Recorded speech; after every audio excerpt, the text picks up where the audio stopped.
One day, Jesus told the people a parable because he was near Jerusalem and the people thought that the kingdom of God was going to appear at once. He said, "A man of noble birth went to a distant country to have himself appointed king and then to return. So he called 10 of his servants and gave them 10 minas. 'Put this money to work,' he said, 'until I come back.' But his subjects hated him and sent a delegation after him to say, 'We don't want this man to be our king.' He was made king, however, and returned home. Then he sent for the servants to whom he had given the money in order to find out what they had gained with it. The first one came and said, 'Sir, your mina has earned 10 more.' 'Well done, my good servant,' his master replied, 'because you have been trustworthy in a very small matter. Take charge of 10 cities.' The second came and said, 'Sir, your mina has earned 5 more.' His master answered, 'You take charge of 5 cities.' Then another servant came and said, 'Sir, here is your mina. I have kept it, laid it away in a piece of cloth. I was afraid of you because you are a hard man. You take out what you did not put in and reap what you did not sow.' His master replied, 'I will judge you by your own words, you wicked servant. You knew, did you, that I am a hard man, taking out what I did not put in and reaping what I did not sow? Why then didn't you put my money on a deposit, so that when I came back, I could have collected it with interest?' Then he said to those standing by, 'Take his mina away from him and give it to the one who has 10 minas.' 'Sir,' they said, 'he already has 10. He replied, 'I tell you that to everyone who has, more will be given. But as for the one who has nothing, even what he has will be taken away. But those enemies of mine who did not want me to be king over them, bring them here and kill them in front of me.'" This is the word of the Lord.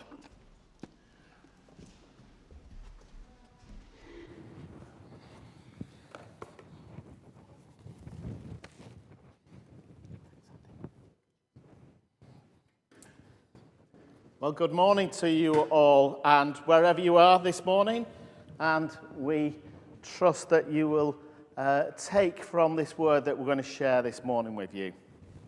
Thank you, Ben, for that reading. So, it's 6 o'clock every night. It's 6 o'clock, and I'm a little lad, and my dad comes home at 6 o'clock. His car comes up the drive. It's almost clockwork. You know it's going to be at that time. Blue Peter is just finishing. Magic Roundabout is sort of there. And my dad walks through the door. He says hello to Mum and greets her. And then he walks into the room.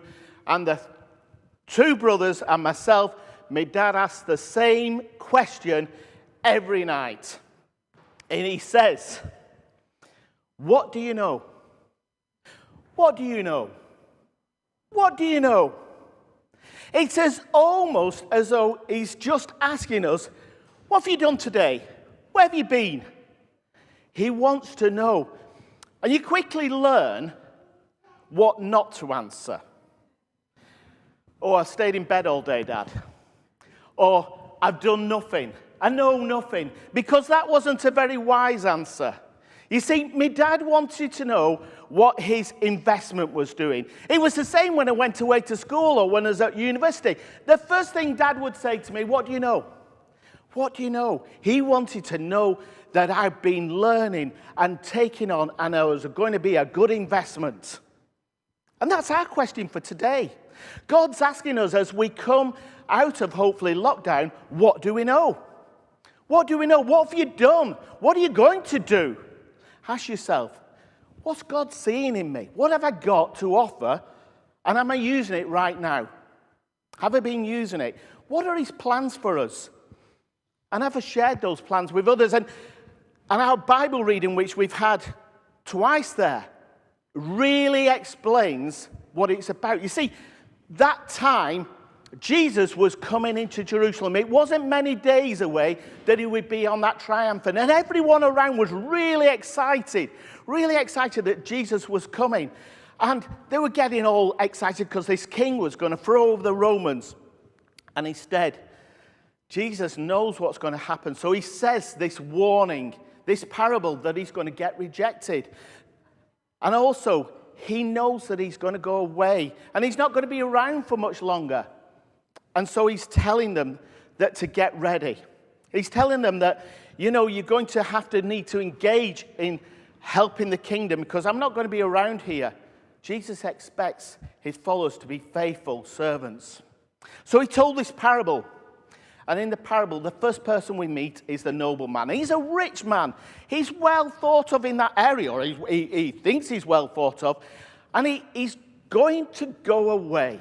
He's going to go to another part of the country, and he's going to get crowned the king. Unfortunately, many people in the place where he lived, they didn't like him. In fact, they hated him. And they wrote letters pleading, don't make him the king. Get rid of him. We don't want him. But in his absence, this nobleman, he gathered his servants together and he said, I'm going to give you some money. I'm going to give you a large amount of money. A large amount of money. It's almost like 3 months of wages, and I want you to invest it. And when I come back, I want to see what you've got for that money. And so when the master returned, he, first of all, we hear in the Bible reading, he comes back and he asks his servant, what have you done? What have you done? I asked you directly to go and invest that money. Why did he ask them? Why did he ask them? Question yourself. Why did he ask them? Yeah, he wanted to see the investment, and he, a nobleman, he wanted to see his investment, but he wanted to see his loyalty. He wanted to see what the servants were doing. Were they loyal to the instructions they'd been given? And did they want to get on board? Did they want to become part of that building of his kingdom? And we hear that the servants, they come back and they got the instructions, and 2 of them really must have worked very hard. They invested well. And imagine all the people around, they knew they were working for the nobleman, and it must have been hard because they would have come against resistance. But they carried on working hard, and the first one we hear that their investments was tenfold. And the second one was fivefold, and they were rewarded for it. The nobleman was really pleased, and he rewarded them for their hard work and diligence, and he promoted them. And the third servant comes along, and he's afraid to take the risks. He's not done anything. And in fact, in the reading, it says he wrapped it up in a handkerchief, and he probably put it under his mattress and just forgot about it because he didn't know when the nobleman was coming back, and it was going to be a bit of a risk for him, and he didn't want to get in trouble if he got it wrong. And do you know what? I'm just a little bit lazy, and does it really matter that he's told me to do that? And he's a little bit selfish, and so it didn't earn anything. 0, no return. And the nobleman was really disappointed with him, really disappointed that he'd not even just invested it in the bank as simple. And the citizens, what happened to the citizens? We hear that they just rejected the king and they turned against him.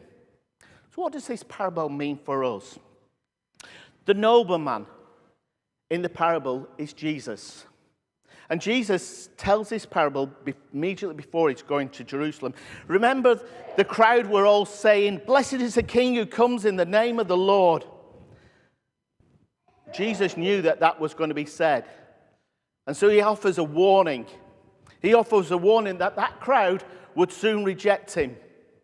And he was informing them that he was going to go away, that soon the day would come when he wouldn't be here, and he was going to be away for some time. And he was preparing them, telling them to be ready. And he was instructing them in his absence. He was telling them, you followers of me, I'm going to leave you some treasures, some talents, and I want you to go and use them to spread that kingdom. The second people in the story, the servants, are a bit like you and me. We accept Jesus in our lives, and we've been changed. And as a result of accepting Jesus, we are going to bear fruit. And that's what he wants. He wants us to bear fruit in our lives, to bless others with the many things that we've been given, to go out there in our workplace, in our homes, in our studies, on our Zoom calls. He wants us to bless others as we go in our community and put pictures on our windows to encourage people and to make people smile, to bless them. And it says, the word that we sow will be multiplied. Our actions will be multiplied like that investment. Faithful servants. And in the reading, it's the parable. He's telling the disciples to go out and preaching and healing. The apostles' calling. Not all of us are called for that, but we're all called to be investors in people and to investors in his kingdom. And lastly, that third servant, the one who didn't do anything, the one who didn't use his gifts to bless. He didn't share Christ's intent to spread the kingdom. He didn't trust the intentions of Christ and the offers that he should be doing. He didn't show loyalty, and he relied on his own strength. Maybe during COVID, maybe during these last 12 months, that we felt like the third servant. We felt that just can't do it. Just doesn't work at the moment. No one's listening to me. I've no one to talk to. We're told to stay in, stay safe, protect others. The impact of our ability to be disciples. And it's really hard to go on Zoom and to catch up again on YouTube for church. It's just, I'm tired of it. Fatigue, Zoom fatigue, digital fatigue, screen fatigue. It's just too difficult. It's just not for me at the moment. We've all felt like that, to be honest. I don't think there's anybody I've had a conversation who doesn't feel like that. And it is really hard to be that disciple at these times. And our concerns are that as we look into the future to opening up, where's the growth? 16 months before we will probably be back to some normal, hopefully. But will people come? Will our congregations have dropped? And we hear data predictions that they will. There'll be a disengagement. And people have disengaged with the church, and they'll just drop off like the third servant, just too scared. It just didn't matter. It's all about me. And they forget their responsibilities. And maybe we don't know what abilities we've got at this time. Maybe we don't know how to go about and encourage others. And sometimes we just need to talk to somebody, to ask them, what can I do? How can I invest my talents? And I want to tell you a story. I want to tell you it's a true story, but I'm going to change the names and I'm going to change a little bit of the story to identify embarrassment. So, I'm going to tell you about Mary and her friends. Mary is a member of Smills Fellowship. She's not one of those who wants to stand up at the front of church, though. You'll find her more in the background, but she's got brilliant talents. You see, Mary can cook and she can bake, and she's just brilliant at it. She can do all of that, and she's done it for many, many years. She knows she's got the talent, but she just doesn't know quite how to use that talent broader, how to be, rather than just herself making them, how can she get? But she meets a friend. She meets a friend called Sue, and Sue's got a really interest in making cups of tea and chatting. And then she meets Barbara, and Barbara also is fantastic at cooking. And the three of them get together and they say, you know what, we can really help and encourage people. We can start things up. And their friend called Jane, she's a crafter. Oh my goodness, she can knit and craft. And then there's Karen, and Karen can sew and craft making. And before they know it, there's two groups going. And they can make all these products, and they think, yeah, we could open a Christmas market, and we can sell on the Christmas market, and we can have a cafe, and we can do something. They get really excited about it. And more people come on, and more people get excited and engaged with them. And they decide that their little investment that they share, they can sell it, and it'll multiply and multiply, and they can give it to urban outreach, and they can give it to Children's Smile for Kenya, and the Cafe on the Green just booms. And it's not just about cake and a cup of tea. It's about the conversations that go on. And the Christmas market is not just about Christmas dinner on Jesus. It's about the community and the people they talk to and the wise stuff. And it's really engaging. It's going brilliant. And then lockdown happens. And COVID happens, and what happens? And everyone just shuts down because we're told to stay in, and we can't go on, and what are we going to do? There's too many risks for it. But Mary continues to bake. Mary continues to bake, and Barbara continues to knit, and they knit little love hearts, and they send them to people on the front line and share them, saying, we're thinking of you. And we send a cake to somebody, and we send a cake to the school, to the teachers who are in there, saying, we love you and thank you for what you're doing for our children. And they go on, and they go on, and then August comes, and Christmas market is about to happen, but it's not going to happen this year. What do? Dave Bagley tells us that the need is greater across our town, and more need this year than ever. And we've given every year to Christmas market, so what are they going to do? So they decide, we're going to go online. What does it mean? Nobody knows. Mary doesn't know. She hasn't a clue what online is, but she knows that she's got to do something. So they go online. And they make products ready for it. And they launch on the 1st of November. And Jane Heath is the first one. And straight away, she's pinging on and encouraging. And she buys. She spends money on the market. And everyone goes, wow, it works. It works. And people start ordering. And they all get going. And it's not just the crafts. And there's make a pop-up bacon butties. And everyone's getting going. And they're selling and making things. It's a repeat order and a repeat order. And stock runs out. And the encouragement and the excitement is just amazing what goes on. And in lockdown, they were blessed. On an average year, the Christmas market does 6,500 as an average. This year, they took £12,500. God bless them immeasurably more than we can ask or imagine. Those talents were used, and God just blessed and blessed. And those talents were given out freely, and God blessed it and gave it to Urban Outreach, and Urban Outreach gave it and multiplied it again and again. The more we reap, the more we sow, and it was amazing. And you might think, but I haven't done that. And Dave's just encouraged us that we can go and do something. It's not too late to get involved. We all have a responsibility as servants. I remember Dave Bagley has told us this year about the power of one. He's been sharing about the power of one. And we may feel we're an army of one and our voice is just too small. Well, think of Greta Thunberg. And Greta Thunberg took a little sign and she sat in front of the Swedish Parliament and she says, no one is too small to make a difference. No one is too small to make a difference. And think what she's done in her short life this last couple of years. Are we willing to listen to what God's saying to us right now? Are we open to do different things? COVID has changed our lives significantly. Some things will change. Some things will stay the same. Digital and Zoom and YouTube church is probably going to stay. There'll be churches that will still need that. We're not likely to go back to what we were. There's an opportunity to do things different, but we need to be listening. We need to be listening, our power of one. And I'm going to finish with a story now, because it's not too late.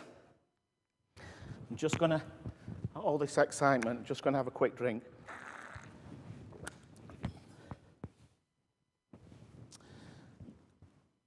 It's a story you might have heard before.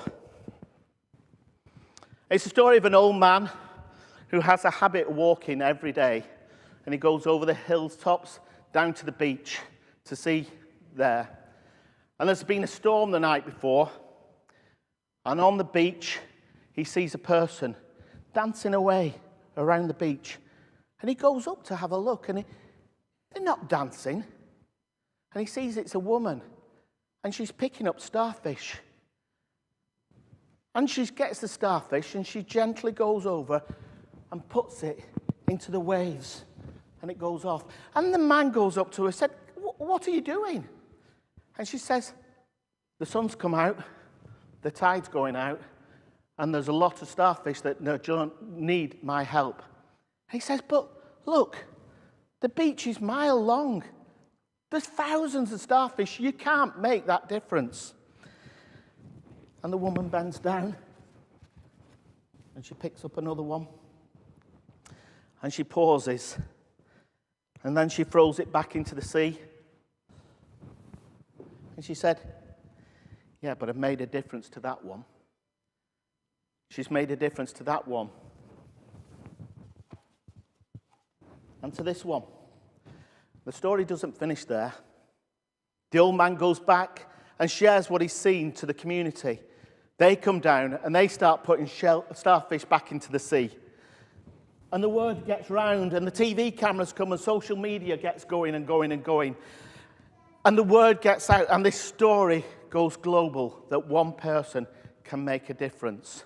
No one is too small to make a difference. Our parable today and our story tells us that Jesus is stirring us into action. To invest our talents, whatever that is, whatever talents we've got, to invest them, to share them with others, to inspire others to come and join us in that. You can't do it all on your own. Inspire others to come and join and see that blessing grow.